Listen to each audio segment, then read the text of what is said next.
नमस्कार, मैं हूं अंकुर और आप देख रहे हैं सत्य हिंदी। एक नजर डाल लेते हैं अब तक की सुर्खियों पर। मनीष सिसोदिया की गिरफ्तारी को लेकर कांग्रेस पार्टी ने अरविंद केजरीवाल पर निशाना साधा है। कांग्रेस नेता अलका लांबा ने प्रेस कॉन्फ्रेंस कर कहा कि मनीष सिसोदिया अरविंद केजरीवाल के राजदार हैं। सिसोदिया लंबे समय तक अंदर रहे तो वो चुप नहीं रह पाएंगे। अलका लांबा ने कहा कि सिसोदिया की चुप्पी टूटेगी और उनकी चुप्पी केजरीवाल की कुर्सी तक पहुंचेगी। कांग्रेस नेता ने कहा कि शराब नीति के सारे फैसले मुख्यमंत्री की इजाजत से हो रहे थे। मनीष ये जानते हैं कि साइन ही उनके थे और वो फंस गए हैं, लेकिन अरविंद केजरीवाल खुद को बचा नहीं पाएंगे। उन्होंने कहा कि अगले कुछ दिनों में उनसे भी पूछताछ हो सकती है। दिल्ली की राउज एवेन्यू कोर्ट ने ईडी की दलीलों की सुनवाई करने के बाद मनीष सिसोदिया को 7 दिनों के लिए ईडी के रिमांड में भेज दिया है। ईडी ने कोर्ट से 10 दिनों के लिए मनीष सिसोदिया की रिमांड मांगी थी। वहीं आज कोर्ट में सीबीआई मामले पर सिसोदिया की जमानत अर्जी पर सुनवाई नहीं हो पाई। कोर्ट अब इस मामले पर 21 मार्च को सुनवाई करेगा। बता दें, कोर्ट में सुनवाई के दौरान ईडी ने कहा कि नई शराब नीति के जरिए बड़े बड़े लोगों को फायदा पहुंचाया गया। इस नीति के जरिए दक्षिण भारत की कंपनियों को भी फायदा पहुंचाया गया है। ईडी ने कोर्ट में यह भी दावा किया कि मनीष सिसोदिया ने अन्य लोगों के नाम से सिम कार्ड और मोबाइल फोन खरीदे थे। बता दें, दिल्ली के पूर्व डिप्टी सीएम मनीष सिसोदिया को ईडी ने गुरुवार को दिल्ली शराब नीति मामले में गिरफ्तार किया था। इसी मामले में सीबीआई ने करीब 2 हफ्ते पहले उनको गिरफ्तार किया था और वो फिलहाल तिहाड़ जेल में हैं। नौकरी के बदले जमीन लेने के कथित घोटाले में आज ईडी ने बिहार के कई शहरों में छापेमारी की। इससे पहले आरजेडी प्रमुख लालू प्रसाद यादव और पूर्व मुख्यमंत्री राबड़ी देवी से इस मामले में सीबीआई पूछताछ कर चुकी है। समाचार एजेंसी पीटीआई की रिपोर्ट के अनुसार राजद से जुड़े कुछ नेताओं के ठिकानों को भी छापेमारी में शामिल किया गया है। आरजेडी नेता अबू दोजाने के यहाँ फुलवारी शरीफ में भी छापेमारी हो रही है। दिल्ली में बिहार के उप मुख्यमंत्री तेजस्वी यादव के घर पर भी ईडी की छापेमारी की खबरें हैं। ये घर दिल्ली के फ्रेंड्स कॉलोनी में स्थित है। जानकारी के मुताबिक ईडी ने लालू यादव की बेटी रागिनी, हेमा और चंदा के घर पर भी छापेमारी की है। सीबीआई ने इस मामले में लालू यादव, उनकी पत्नी राबड़ी देवी और 14 अन्य लोगों के खिलाफ आपराधिक साजिश और भ्रष्टाचार निरोधक कानून के तहत चार्जशीट फाइल की है। अधिकारियों ने बताया कि सभी अभियुक्तों को 15 मार्च को समन किया गया है। नौकरी के बदले जमीन मामले में ईडी की छापेमारी को लेकर आरजेडी सांसद मनोज झा ने कहा कि बीजेपी ने सीबीआई और ईडी जैसी संस्थाओं के चरित्र को धूमिल कर दिया है। उन्होंने इसके साथ ही चेताते हुए कहा कि जब बीजेपी सत्ता में नहीं रहेगी तो उनके खिलाफ भी इन्हीं संस्थाओं की ओर से कार्रवाई की जा सकती है। बता दें, आरजेडी प्रमुख लालू प्रसाद यादव और पूर्व मुख्यमंत्री राबड़ी देवी से सीबीआई ने हाल ही में पूछताछ की थी। इसके अलावा आज ईडी ने दिल्ली और बिहार में इस मामले में छापेमारी की है। विपक्षी नेताओं के खिलाफ केंद्रीय जांच एजेंसियों के बढ़ते इस्तेमाल को लेकर छत्तीसगढ़ के मुख्यमंत्री और कांग्रेस के वरिष्ठ नेता भूपेश बघेल ने सवाल पूछा है कि ईडी कर्नाटक जैसे राज्यों में क्यों नहीं छापे मार रही है। उन्होंने कहा कि भ्रष्टाचार हुआ है तो कार्रवाई होनी चाहिए, चाहे वो किसी राज्य में हुआ हो, लेकिन ये कार्रवाई केवल चिन्हित राज्यों में हो रही है, भारतीय जनता पार्टी द्वारा शासित राज्यों में नहीं हो रही है। कर्नाटक में बीजेपी के एक विधायक के यहां करोड़ों रुपए की नगद बरामदगी के मामले का जिक्र करते हुए भूपेश बघेल ने कहा, कर्नाटक में एक एमएलए के यहां 8 करोड़ रुपए पकड़े गए तो वहां पर ईडी क्यों नहीं छापेमारी कर रही है। बता दें, 3 मार्च को कर्नाटक में लोकायुक्त पुलिस ने भ्रष्टाचार के मामले में बीजेपी विधायक के मदाल विरूपाक्षप्पा और उनके बेटे को मुख्य अभियुक्त बनाया था। छापेमारी के दौरान लोकायुक्त पुलिस ने 10 करोड़ रुपए से ज्यादा बरामद किए थे। कांग्रेस ने उपराष्ट्रपति और राज्यसभा की सभापति जगदीप धनखड़ की इसलिए तीखी आलोचना की है कि उन्होंने लंदन में राहुल गांधी की टिप्पणी पर निशाना साधा था। कांग्रेस ने कहा है कि राज्यसभा के सभापति एक अंपायर होते हैं और किसी भी सत्ताधारी के लिए चीयर लीडर नहीं हो सकते हैं। इस मामले में कांग्रेस महासचिव और पार्टी के संचार प्रभारी जयराम रमेश ने बयान जारी किया है। उन्होंने कहा कि गुरुवार को एक पुस्तक के विमोचन के अवसर पर एक कार्यक्रम में सभापति ने राहुल गांधी के यूनाइटेड किंगडम में दिए गए भाषण पर कुछ टिप्पणियां की। रमेश ने बयान में कहा है, कुछ पद ऐसे हैं जिनके लिए हमें अपने पूर्वाग्रहों, अपनी पार्टी की निष्ठाओं को त्यागने की जरूरत होती है और जो भी प्रोपेगेंडा हो हम उससे खुद को दूर रखने के लिए मजबूर होते हैं। कांग्रेस की प्रतिक्रिया उपराष्ट्रपति धनखड़ द्वारा राहुल गांधी पर संसद में माइक्रोफोन बंद करने के संबंध में उनकी टिप्पणी के लिए हमला करने के बाद आई। उपराष्ट्रपति ने राहुल गांधी पर टिप्पणी करते हुए कहा था, अगर वो इस मुद्दे पर चुप रहे तो वो संविधान के गलत पक्ष में होंगे। बिहार के सीवान जिले में बीफ ले जाने के शक में एक भीड़ ने एक मुस्लिम शख्स को पीट कर मार डाला। भीड़ द्वारा बेरहमी से पीटे जाने के बाद वो शख्स गंभीर रूप से घायल हो गया था और इलाज के दौरान मंगलवार की रात अस्पताल में उसकी मौत हो गई। इस मामले में पुलिस ने 3 लोगों को गिरफ्तार किया है। बताया जा रहा है कि घटना के बाद बड़ी तादाद में सुरक्षा बल को क्षेत्र में तैनात किया गया है। एक रिपोर्ट के अनुसार हसनपुर गांव के रहने वाले 56 वर्षीय नसीम कुरैशी और उनका भतीजा फिरोज अहमद कुरैशी कुछ परिचितों से मिलने जा रहे थे। जोगिया गांव में भीड़ ने कथित तौर पर उन्हें रोक लिया। पुलिस ने कहा कि दोनों को ग्रामीणों ने एक मस्जिद के पास पकड़ा था। फिरोज कुरैशी भागने में सफल रहा, लेकिन भीड़ ने नसीम कुरैशी को लकड़ी के डंडों से पीटा।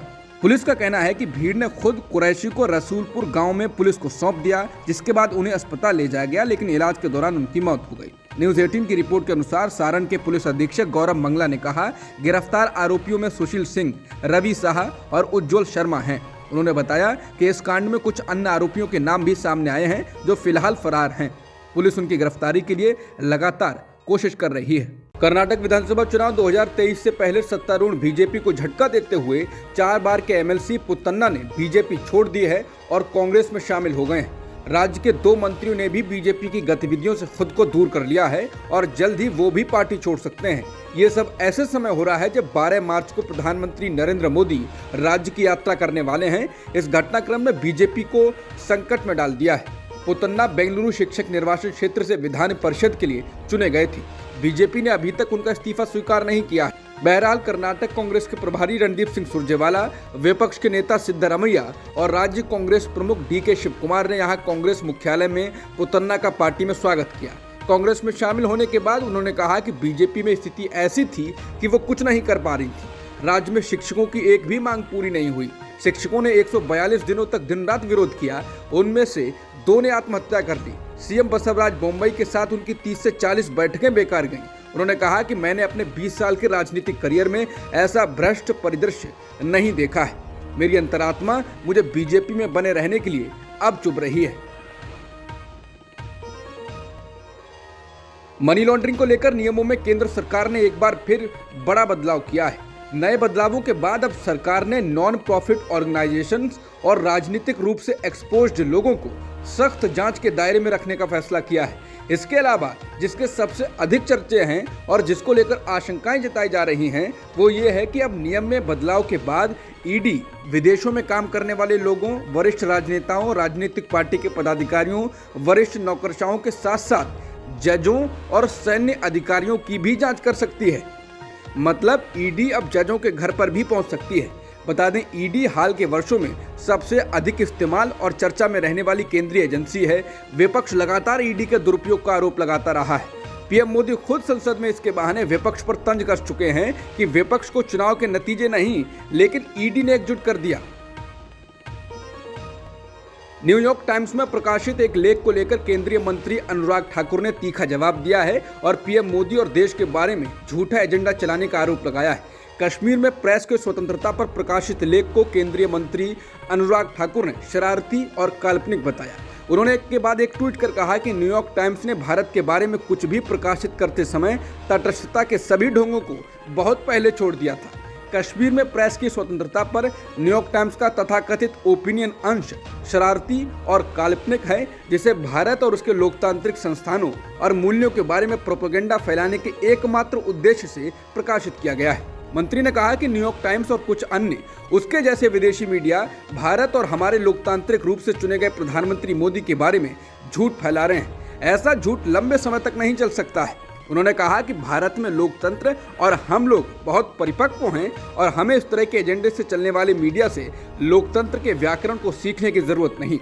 मंत्री ने कहा, भारतीय ऐसी मानसिकता को भारत की धरती पर अपने निर्णायक एजेंडे को चलाने की अनुमति नहीं देंगे।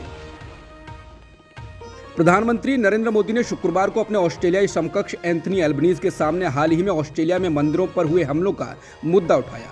दोनों प्रधानमंत्रियों की वार्ता के बाद पीएम मोदी ने उनके समक्ष में संबोधन में कहा, यह खेद का विषय है कि ऑस्ट्रेलिया में मंदिरों पर हमले की खबरें नियमित रूप से आ रही हैं। उन्होंने कहा कि स्वाभाविक है, ऐसे समाचार भारत में सभी लोगों को चिंतित करते हैं, व्यथित करते हैं। पीएम मोदी ने कहा कि इन चिंताओं को मैंने पीएम एल्बनीज के सामने रखा है। उन्होंने आश्वासन दिया है कि भारतीय समुदाय की सुरक्षा उनके लिए विशेष प्राथमिकता है। इस विषय पर हमारी टीम संपर्क में रहेगी और संपर्क करेगी।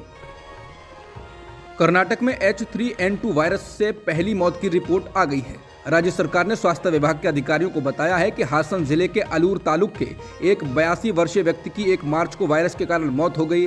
देश में इस वायरस से ये पहली मौत का मामला बताया जा रहा है। इसके अलावा हरियाणा में भी संक्रमण से 1 की मौत की खबर है।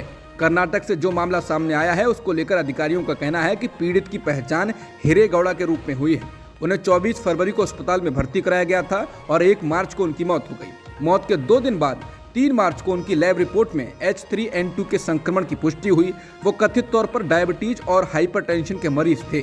देश भर में H3N2 के अब तक करीब 90 मामले आए हैं। H3N2 वायरस को हांगकांग फ्लू भी कहा जाता है। H1N1 वायरस के भी 8 मामले दर्ज किए गए हैं। यही 2 वायरस के मामले अभी देश में आए हैं। इन दोनों ही वायरस से संक्रमित व्यक्ति में कोरोना जैसे लक्षण, कफ, बुखार, सांस लेने में दिक्कत दिखाई देती है। हालांकि ये दोनों ही वायरस कोरोना जितना खतरनाक नहीं है, लेकिन इससे मौत भी हो सकती है और दुनिया भर में 68 लाख मौतें हुई हैं। महिला आरक्षण विधेयक को लेकर तेलंगाना के मुख्यमंत्री के चंद्रशेखर राव की बेटी के कविता शुक्रवार को दिल्ली में भूख हड़ताल पर बैठ रही हैं। 12 राजनीतिक पार्टियां इस अनशन में हिस्सा ले रही हैं। ये भूख हड़ताल महिला आरक्षण विधेयक लाने के लिए किया जा रहा है। इस विधेयक के मुताबिक लोकसभा में 33% सीट महिलाओं के लिए आरक्षित होनी चाहिए। दिल्ली के जंतर मंतर पर यह अनशन किया जा रहा है। इस अनशन में कांग्रेस को छोड़कर आम आदमी party, Shiv Sena, Akali Dal, PDP, national conference, Janata Dal United, NCP, CPI, CPM, Samajwadi party, RLD और कपिल सिब्बल भी शामिल हो रहे हैं। बता दें कि के कविता को दिल्ली की शराब नीति के मामले में ईडी ने समन किया है। हालांकि कविता का कहना है कि उन्होंने कुछ भी गलत नहीं किया है, वो ईडी का सामना करेंगी। बता दें दिल्ली शराब नीति मामले में केंद्रीय एजेंसियां लगातार शिकंजा कस रही हैं। शुक्रवार को शी जिनपिंग तीसरी बार चीन के राष्ट्रपति बने। चीन की राजनीति में ऐसा कई दशकों के बाद हो रहा है जब कोई नेता लगातार तीसरी बार देश के राष्ट्रपति के रूप में देश के शासन की बागडोर अपने हाथों से संचालित करेगा। कहा जा रहा है कि माओ से तुंग के बाद उन्होंने देश के सबसे ताकतवर नेता के रूप में खुद को स्थापित किया है। जिनपिंग से पहले माओ ही ऐसे नेता रहे हैं जिन्होंने 1949 से लेकर 1976 तक देश की सत्ता संभाली। उनको मॉडर्न चीन का जनक माना जाता है, जिनके नेतृत्व में चीन की क्रांति सफल हुई थी। फिलहाल चीन की संसद नेशनल पीपुल्स कांग्रेस के लगभग 3000 सदस्यों ने सर्वसम्मति से शी जिनपिंग को वोट दिया और 69 साल के शी जिनपिंग के सामने कोई भी उम्मीदवार चुनाव में शामिल नहीं हुआ था। मालूम हो कि चीन की इस संसद को राष्ट्रपति का रबर स्टैम्प कहा जाता है। भारत और ऑस्ट्रेलिया के बीच जारी टेस्ट सीरीज के चौथे मैच का आज दूसरे दिन का खेल खत्म हो गया। दूसरे दिन ऑस्ट्रेलिया ने पहली पारी पूरी करते हुए 480 रन बनाए। इसके बाद भारत ने भी अपनी पहली पारी में बल्लेबाजी शुरू कर दी है। भारत ने दिन का खेल खत्म होने तक बिना किसी विकेट के नुकसान पर 36 रन बना लिए। रोहित शर्मा और शुभमन गिल तीसरे दिन के खेल की शुरुआत करेंगे। इससे पहले मैच के पहले दिन गुरुवार को ऑस्ट्रेलिया ने टॉस जीतते हुए बल्लेबाजी करने का फैसला किया था। ऑस्ट्रेलिया की पूरी पारी में उस्मान ख्वाजा ने सबसे ज्यादा 180 रन और कैमरॉन ग्रीन ने 114 रन बनाए। बता दें अहमदाबाद के नरेंद्र मोदी स्टेडियम में हो रहा ये मैच टेस्ट सीरीज का आखिरी मैच है। इससे पहले के 2 मैच भारत और 1 ऑस्ट्रेलिया जीत चुका है। अब तक की खबरों में इतना ही। बाकी खबरों के लिए बने रहें सत्य हिंदी के साथ।